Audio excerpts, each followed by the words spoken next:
Welcome to OOTO, the Out of the Office Investigation. We're taking you to a pivotal moment in Bahia de la Ventana. Picture this.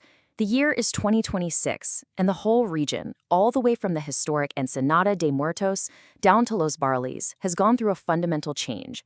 That old frontier mentality, the laissez-faire, anything-goes approach, it's just gone. It really is, Paul. What's replaced it is a brand new era of strict, active compliance. And from a psychological standpoint, what you're seeing is a massive community-wide shift. They're moving from a state of kind of constant ambiguity and anxiety to one of real clarity and a shared sense of purpose. This isn't a friendly suggestion anymore. It's being framed as absolutely essential for national and regional security. So in this investigation, we're really going to explore what this massive shift means for every single person on the ground. Okay, so let's get right into it. The title of our investigation is The Price of Admission.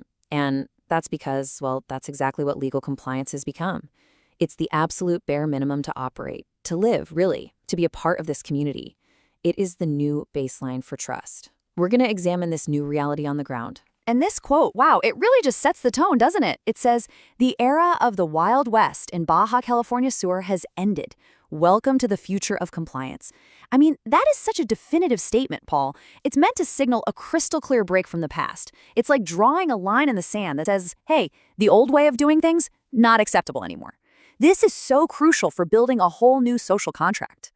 So the key thing to get your head around is this contrast. On the one side, you have the past. It was defined by what they called a shadow economy. Now, this meant a whole lot of unpermitted providers, guides, instructors, even home managers, all operating completely outside the law. Just picture a kite surfing instructor on the beach, getting paid cash, no insurance, no work visa, contributing nothing to the local system. And that created some very real systemic problems. It wasn't just about, not paying taxes. From a human psychology perspective, it created this deep cultural friction. You have local qualified Mexican guides who felt totally invisible, displaced in their own homes. That kind of thing breeds serious resentment. And the total lack of safety oversight, it created this constant low-level anxiety for the entire community, which is just incredibly draining. I mean, every single time an uncertified boat went out, the whole community just held its breath. Exactly. And now you have the 2026 reality, active enforcement. The whole region is now seen as a regulated sanctuary. And what's really fascinating is how the language has shifted. It's not just about rules anymore. It's about sovereignty, about security, and about protecting the very soul of the place. It's a huge move from just reacting to chaos to proactively stewarding the future. So to help guide us through this new reality, we've broken down our investigation into 6 key parts. We're going to kick things off with the existential threat that really forced this change. Then we'll get into the core legal and, frankly, psychological idea of the social license to operate. After that, we'll dig into the specific new rules, what happens when you break them, the legal ways to comply, and finally, what this whole model could mean for the future of other fragile places like this. Okay, let's start with Section 1. Look, this was never just about a few people bending the rules. The sources we've looked at from 2026 frame the unregulated past as a genuine existential threat. And that's not being dramatic. It was a real threat to the community's collective identity, their basic sense of safety, and the economic future of the local families who depend on this environment to survive. Right, and this slide breaks down that threat into real, tangible risks. First up, cultural degradation. You had this huge influx of unpermitted foreign workers who were directly pushing out local Mexican punga captains, guides, and instructors. This just guts the economic autonomy of the local ejidos. And remember, these are communal landholding organizations with incredibly deep historical and legal roots in Mexico. And the public safety dangers were creating a culture of fear. Just imagine, you're a tourist. You take a wingfoil lesson from some guy who has no insurance, no proper safety certifications. If something goes wrong, you have zero recourse. And the burden to rescue you, it falls right on the local community and civil protection. This completely erodes the trust that's so essential for a healthy tourism economy. It just creates this huge liability and a feeling of precariousness for absolutely everyone. Then you've got the environmental damage. The Cerrolo Channel is an unbelievably sensitive marine area, a designated sanctuary. Unregulated boats just ignore the conservation rules. They contribute to what the regulations actually call acoustic smog from all the engine noise, which is just incredibly stressful for whales, dolphins, and all the marine life. It's like asking them to live with a constant alarm bell ringing. And finally, it created this deeply unfair competition that was just psychologically corrosive. I mean, legal Mexican businesses have to pay into IMSS, Mexico's social security system, they pay federal taxes, they're complying with new mandates like the 40-hour work week. Meanwhile, the shadow economy just bypassed all of it. If you're a local family trying to run a legitimate business, watching an illegal operator just pocket untaxed cash while you're struggling to comply, well, that's incredibly demoralizing. It creates intense resentment and real economic instability. And, that leads us perfectly into our second section. Because to fight back against that existential threat, the community didn't just pile on more rules. No, they went back to a foundational legal and cultural principle, the social license to operate. This whole concept is the bedrock of the new system, and it's all rooted in the constitutional power of the local ejidos. It's basically a formal, structured way to build and maintain trust. Okay, so let's be super precise here because this is really the core of the new framework. The social license to operate. It's not a suggestion, it is a mandatory prerequisite for any project, period. Its legal power comes straight from Article 27 of the Mexican Constitution, which is what grants sovereignty over these communal lands to the ejidos. And what's so important is that this isn't a one-and-done permit. The sources describe it as a contingent agreement. That means operators have to provide ongoing empirical proof that they are creating a symbiotic benefit for the community. So it's like a continuous audit of your relationship with the place and its people. Psychologically, that completely shifts the mindset from what can I take from here to what can I contribute. If you can't demonstrate a net positive impact, you simply lose your social and legal right to be there. And this is the brilliant part. It shows how they've locked in this power. The ejido assemblies, in this area that's Agua Amarga, Los Planes, and the Lantana El Sargento, they vote on these internal rules. Then they register them with the National Agrarian Registry, the RAN. This step transforms a local community agreement into a legally binding federal mandate. It creates what the documents call a permanent shield for their land and water rights. And this table just lays out the practical difference between the old way and the new so clearly. In the past, you had what they call predatory models. Developers would come in with these cut-and-run projects, and they'd leave behind abandoned buildings and depleted resources. It created a literal and psychological scar on the landscape. But now, this symbiotic standard is mandated. For financial security, any developer has to provide a 10-year resource management bond that's held in an escrow account. That money is specifically set aside for environmental cleanup if the project goes bust. It's basically a built-in insurance policy against being abandoned, which you can imagine provides a profound sense of security for the community. And on labor, the old model was all about using transient external contractors who had zero investment in the community. The new mandate gives absolute priority to hiring and training members of the local ejido. This is all about building local capacity, fostering pride, and making sure that the economic benefits of tourism actually create generational wealth inside the community, not just for outsiders. And for the maritime integrity, the change is just stark. The old way allowed unlimited boat traffic. The new standard enforces a strict cap of just 16 boats in sensitive areas and really pushes for a transition to silent electric technology to protect what they call the acoustic sanctuary. This entire framework, by the way, is often called the Agua Amarga model, and it was pioneered by the local families who've been stewarding this land for generations. You're listening to OOTO with research by El Camasino. All right, let's move on to our third section and see how all this builds on itself. Now that we understand the philosophical and legal foundation, we can look at these specific day-to-day rules they've put in place. These are the real protocols for preservation that govern absolutely everything, from maritime safety all the way to labor practices. Okay, let's start with one of the most critical safety protocols, the 30-60 Maritime Safety Rule. Now, this system was born directly out of the community's experience with the trauma and the sheer resource drain of unnecessary search and rescue missions. It's a system of what the community charter calls corresponsabilidad. That's co-responsibility. It's a behavioral intervention that's designed to prevent panic and create predictability. So here's how it works, and it's super clear. When you go out on the water, you have to file a float plan with an estimated time of arrival, or ETA. Step 1, you are required to check in with your onshore contact within 30 minutes of that ETA. Not an hour, not 2, 30 minutes. If that 30-minute window comes and goes without contact, the clock is now officially ticking. So step 2, if a safe return isn't confirmed within 60 minutes of that ETA, a community-wide search protocol is automatically triggered. There's no gray area, no need for someone to make a judgment call. The system just activates itself. And that removes the emotional burden from any one person and makes safety a shared, automated process. And step 3 is really the brilliant part. The protocol first mobilizes the local Punga captains. These are the eyes on the water. They are the Tier 1 responders who know the currents, the winds, the hidden coves better than anyone on the planet. This local-first approach makes sure that expensive and limited federal assets, like the Mexican Navy or Zofamat maritime authorities, are only called in for confirmed large-scale emergencies. It prevents that resource drain and that cry wolf fatigue. Now, beyond just safety, there are some hard environmental and labor numbers that really define this new reality. This chart just illustrates the scarcity and the importance of being legally compliant. First, Samarnat, that's the Federal Environmental Agency, they've capped the number of permits for whale and orca observation tours at just 50. 50 for the entire region. This scarcity is designed to minimize how much the animals are disturbed, making sure the encounters are rare and respectful, which in turn makes those permits incredibly valuable. Then you have a strict vessel cap of only 16 boats at any given time inside the sensitive parts of the Suralvo Channel. And that limit is based on real scientific studies about acoustic stress on marine life. It's not some arbitrary number, it's a data-driven boundary to protect the well-being of the whole ecosystem. It forces everyone into a mindset of quality over quantity. And finally, the big one for labor, the 90% national labor ratio. Federal law mandates that at least 90% of any business's workforce has to be Mexican nationals. This is aggressively enforced by immigration and labor authorities to stop the displacement of local workers.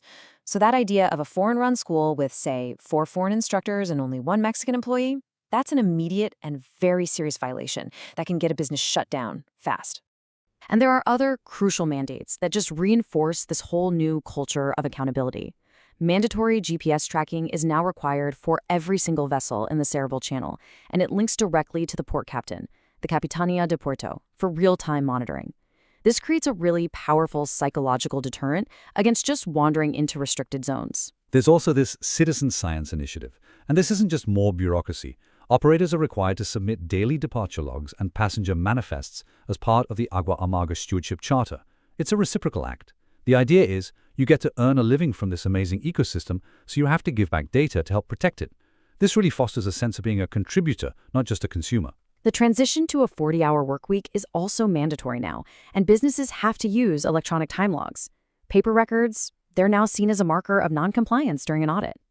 This protects workers from being exploited, and it ensures a fair, level playing field for all businesses. And this last point is fascinating because it's really just a test of respect. Operators are now required to use the historically accurate name Ensenada de Muertos. The continued use of that defunct developer name, Bahía de los Sueños, is considered a major red flag by inspectors. It signals a total disconnect from the local culture and a real disregard for the community's sovereignty. It's a simple test of whether you're on board with the new reality or still clinging to that old exploitative mindset. So the crucial point is that these are not just suggestions on a piece of paper.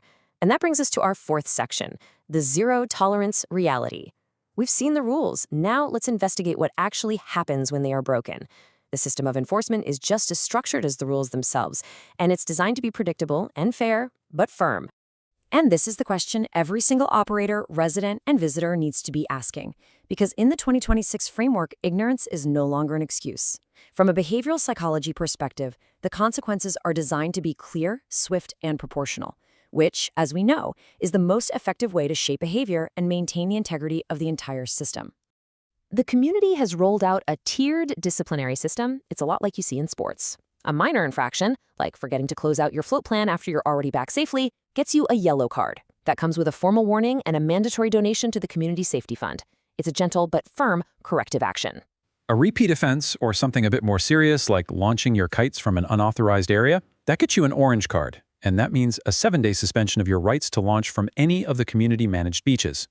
Now that consequence is tangible. It directly impacts your ability to enjoy the water, and it sends a very clear message that repeat carelessness just won't be tolerated. And then there's the red card. This is for the major violations, like triggering a false search and rescue alarm because of gross negligence or actively harassing wildlife. The consequences here are severe, a 30-day expulsion from the region or even a permanent ban.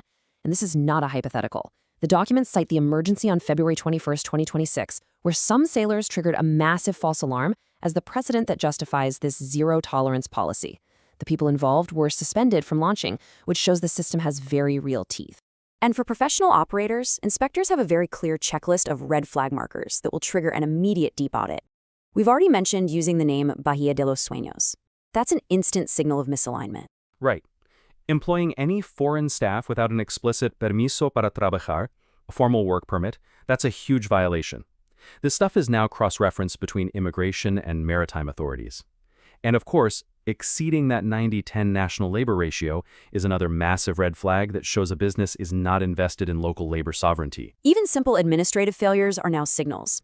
Lacking those electronic time logs for the 40-hour workweek, not having proof of Social Security, IMSS, and tax authority, SAT registration for your staff, or failing to provide the required CONAP, that's the National Commission of Natural Protected Areas, park access bracelets to your passengers. Each one of these tells an inspector that you are probably cutting corners somewhere else. It's a pattern of behavior that gives them a clear and legal reason to start digging deeper. You're listening to OUTO, with research by El Campesino. Okay, so we've laid out the problems, the new rules, and the pretty serious consequences. But the goal of this new system isn't just punishment. It's actually to create a clear path for people to operate legally and become part of the solution. And that brings us to Section 5, the pathways to legal stewardship. For anyone who wants to run a business here, this is the main legal pathway. It's structured, it's transparent. Step 1 is to incorporate a legal Mexican company. Most small operators go for an SDRL, which is a limited liability company, and that protects their personal assets. Then, Step 2, your new company has to register with the SAT, the Mexican Tax Authority, to get a federal tax ID, which is called an RFC. This is completely non-negotiable if you want to issue legal invoices, or facturas, and operate as a legit financial entity. Step 3 is so critical. You have to register your company with INM, the National Immigration Institute, as a legal employer. This is the only thing that allows your business to sponsor work permits for foreign staff, and even then, you have to meet that strict 90-10 ratio. You simply cannot hire anyone, foreign or national, without this registration. And Step 4 is registering all of your employees with IMS for Social Security. This gives them healthcare, disability, and retirement benefits, and it's one of the most heavily audited areas because it speaks directly to worker welfare. And finally, Step 5 brings it all right back to the community. For many activities, you have to secure a Memorandum of Understanding, or an MOU, with the local ejido. This is what formalizes your symbiotic relationship and makes sure the economic benefits are shared directly with the landowners. And this slide brilliantly illustrates the practical tools the community has developed to really reduce the anxiety around compliance. On the left, you can see a preview of the 2026 Safety and Regulatory Audit Checklist. This is an internal tool for operators. It's basically a comprehensive guide to make sure you have all your paperwork in order, your maritime permits, labor documents, environmental licenses, long before an inspector ever shows up. It really gives operators a sense of control. And on the right is a Notice of Regulatory Compliance. Now, this is a public-facing document. A legal, compliant business fills this out and displays it right where everyone can see it. It certifies to your customers and to the authorities that you're operating legally, that you're adhering to the 2026 Orca Management Plan, and that you're an active participant in the Agua Amarga Stewardship Charter. It's really become a badge of honor and a clear visual signal of legitimacy and trustworthiness. This brings us to our final section. We've seen all the details of the Bahía de la Ventana model, but the big question now is, what does it all mean in the bigger picture? The community is positioning this not just as a local solution, but as a potential blueprint for how to manage and preserve other precious, high-pressure locations all over the world. This final quote from the Community Resource and Stewardship Charter really just gets to the heart of the whole thing. It frames this entire regulatory system not as some kind of burden, but as an expression of community pride. It's all about building a legacy that future generations can inherit with confidence. And I just love that last line. It perfectly captures the mental migration that the sources talk about. It's this conscious, collective choice to shift from a purely extractive, short-term relationship with the environment to one of long-term custodianship, to live for the sea, not just from it. This is the cultural foundation. It's the shared belief system that makes all the rules we've just talked about meaningful and, most importantly, sustainable. So, to sum it all up, the core philosophy here is really this fusion of old and new. It's taking these ancient stewardship principles, that deep maritime knowledge passed down through generations of local families, and combining it with modern, tech-driven regulation like GPS tracking and digital audits. And the crucial point here is that this is not about stopping growth. It's about ensuring that growth is sustainable and that it doesn't destroy the very things that make the region so special in the first place. It's a strategic framework, really, a long-term plan for the survival of the culture, the local economy, and the incredibly delicate ecosystem for the next 100 years. And so we end our investigation with this final question. In a world with increasing pressure on all of its beautiful places, is this disciplined, community-led fusion of ancient tradition and modern enforcement the only viable way to save a paradise from being loved to death? The model here in Valle de la Ventana certainly suggests it just might be. This was OTOTO, the Out of the Office investigation. Thanks so much for joining us.